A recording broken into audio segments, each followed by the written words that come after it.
না। এই জন্য বাবারা ভাইয়ের আমার, আল্লাহর রাসূল সাল্লাল্লাহু আলাইহি সাল্লাম হযরতে মুআজকে নসিহত করতেছিলেন। আল্লাহর পয়গম্বর বলেন, মুআজ তুমি তোমার পরিবারের মাঝে বারবার তুমি আল্লাহর ভয় দেখাও। একবার দেখাইলা তোমার সন্তানকে ভয়, নামাজ পড়ে না, আবার তোমার সন্তানকে ভয় দেখাও। তোমার মেয়ে পর্দা করে না, তুমি আল্লাহর ভয় দেখাইতে থাকো। তোমার মেয়েকে বারবার আল্লাহর ব্যাপারে ভয় দেখাও। আল্লাহ বলেন, আইয়ুহাল্লাযীনা আমানু কু আনফুসাকুম ওয়া আহলিকুম নারা। আল্লাহ বলে, হে মুমিন, তুমি নিজে জাহান্নাম থেকে বাঁচো, তুমি তোমার পরিবারকে জাহান্নাম থেকে বাঁচাও।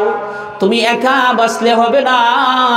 তুমি বাবা ফজরের নামাজ এসে গেছো, তোমার সন্তান ঘুমিয়ে রইছে, তোমার বিবি ঘুমিয়ে রইছে, না না বাবা, তুমি তোমার সন্তানকে নামাজে দিয়ে ডাক দিয়ে নিয়ে আসো, তুমি তোমার বিবিকে ডাক দিয়ে আসো। তুমি একা জাহান্নাম থেকে বাঁচিও না। আল্লাহ বলেন, তুমি নিজেও জাহান্নাম থেকে বাঁচো, তুমি তোমার সন্তানকেও জাহান্নাম থেকে বাঁচাও। কারণ জাহান্নাম বড় কঠিন, জাহান্নাম বড় বাবা কঠিন।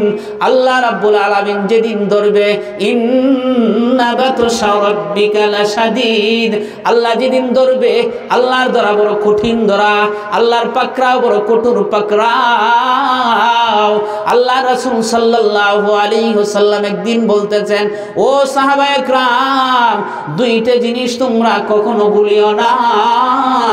এক নম্বর হলো জান্নাত আর জাহান্নাম। এই কথা বলে আপনি আমার নবী কাঁদতেছিলেন, চোখ দিয়ে ঝর্ণার মতো পানি পড়তেছিলেন। বুখারীর বর্ণনায় এসেছে, আল্লাহর হাবিব বেশি বেশি করে আল্লাহর কাছে দোয়া করতেন, যে দোয়াটা পয়গম্বর বেশি বেশি করে করতেন, রব্বানা আতিনা ফিদ দুনিয়া হাসানা ওয়া ফিল আখিরাতি হাসানা ওয়া কিনা আযাবান নার। নবীজি এই দোয়াটা পড়তেন, আল্লাহর কাছে বলতেন, আল্লাহ তুমি আখিরাতে আমাকে দে কল্যাণ দান করো, দুনিয়াতেও আমাদেরকে কল্যাণ দান করো, জাহান্নামের আযাব থেকে আমাদেরকে বাঁচাও। নবীজি দোয়া শিখায় দিছে, বান্দা বান্দিরা সকাল সন্ধ্যা 7 বার তুমি এই দোয়াটা পড়বা, আল্লাহুম্মা আজিরনি মিনান নার, হে আল্লাহ তুমি আমাদেরকে জাহান্নাম থেকে বাঁচাও।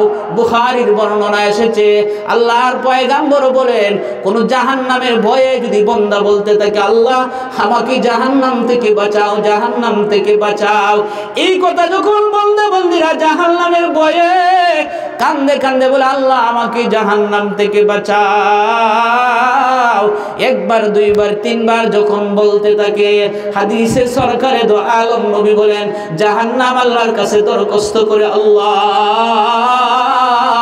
তোমার বান্দা একবার না দুইবার না আমার কাছে 3 বার জাহান্নাম থেকে পানা চাইতেছে, আমি জাহান্নাম তোমার কাছে দরখাস্ত করলাম, আল্লাহ তোমার বান্দাকে জাহান্নাম থেকে মুক্তি দিয়া দাও। জাহান্নাম আপনি আমার পক্ষে দরখাস্ত করে, হাদিসে নবীজি বলেন, কোন বান্দা যখন বলে, আল্লাহ তুমি আমাকে জান্নাত দাও, রাসূল বলেন যখন 3 বার বলতে থাকে, একবার দুইবার তিনবার যখন বান্দা জান্নাত জান্নাত চাইতে থাকে, জান্নাত আল্লাহর কাছে ডাক দিয়ে বলে, আল্লাহ তোমার বান্দা জান্নাত চাইতেছে, আমি জান্নাত তোমার কাছে দরখাস্ত করলাম, তোমার ওই বান্দাকে আমি জান্নাতের ভিতরে প্রবেশ করায় দাও। এই জন্য মাপ চাও আল্লাহর কাছে। সরকারে দো আলম নবী জাহান্নাম থেকে পানা চাইতেন। হাদিস শরীফের মধ্যে আসছে, একদিন জিবরাইল নবীজির কাছে আগমন করলেন। জিবরাইলের চেহারা বিবর্ণ দেখা যাচ্ছে। নবীজি বলেন, ও জিবরাইল, ইতিপূর্বে তো তোমার চেহারাটা এমন কোনোদিন দেখি না, আজকে তোমার চেহারাটা এমন বিবর্ণ দেখা যাচ্ছে কেন? কারণ নবীজির কাছে হযরতে জিবরাইল আলাইহিস সালাতু ওয়াস সালাম একদিন না দুই দিন না বাবা, আল্লাহর রাসূলের এই 23 বছর জিন্দেগির মধ্যে হযরতে জিবরাইল নবীজির কাছে 24,000 বার আগমন করেছে। জুরানা বলি সুবহানাল্লাহ। আপনার আমার নবীর কাছে 24,000 বার এসেছে। নবীজি জিবরাইলকে বলে, জিবরাইল তোমার চেহারা এমন দেখা যায় কেন? জিবরাইল বলেন, সরকার আল্লাহ তাআলা আমাকে নির্দেশ দিয়েছিল জাহান্নামের আগুন জ্বালানোর জন্য। আল্লাহ নির্দেশ দিয়েছে তো আমি জাহান্নামের আগুন জ্বালাইলাম। জ্বালানোর পর আল্লাহ নির্দেশ দিয়েছে আপনার কাছে আসার জন্য। এই জন্য জাহান্নামের কাছে আসার কারণে আমার চেহারাটা এমন বিবর্ণ। আল্লাহর পয়গম্বর হযরতে জিবরাইলকে বলে, জিবরাইল রে তুমি আমার কাছে একটু জাহান্নামের বর্ণনা দাও। নবীজি জিবরাইলকে বললেন, জাহান্নামের বর্ণনা দাও। হযরতে জিবরাইল বললেন, ইয়া রাসূলুল্লাহ, ইয়া হাবিবাল্লাহ, আল্লাহ রাব্বুল আলামিন জাহান্নামের আগুন যখন সৃজন করেছেন, এই জাহান্নামের আগুনটাকে একদিন না দুই দিন না 1000 বছর পর্যন্ত আগুনটাকে পোড়ার পর ওই আগুনটা সাদা বর্ণ ধারণ করেছে। ওই সাদাটাকে আল্লাহ তাআলা আরো 1000 বছর পোড়ার পর ওইটা লাল বর্ণ ধারণ করেছে। আরো 1000 বছর পোড়ার পর সেটা অন্ধকার কৃষ্ণ বর্ণ ধারণ করেছে। হযরতে জিবরাইল বলেন, ইয়া রাসূলুল্লাহ, জাহান্নামের মধ্যে যে সমস্ত প্রহরীরা আছে, ওই সমস্ত প্রহরীরা যদি দুনিয়ার মধ্যে শুধু তাদের আত্মা প্রকাশ করে, তাহলে জাহান্নামের এই প্রহরী দেখিয়া একটা মানুষও থাকবে না, সব মারা যাবে।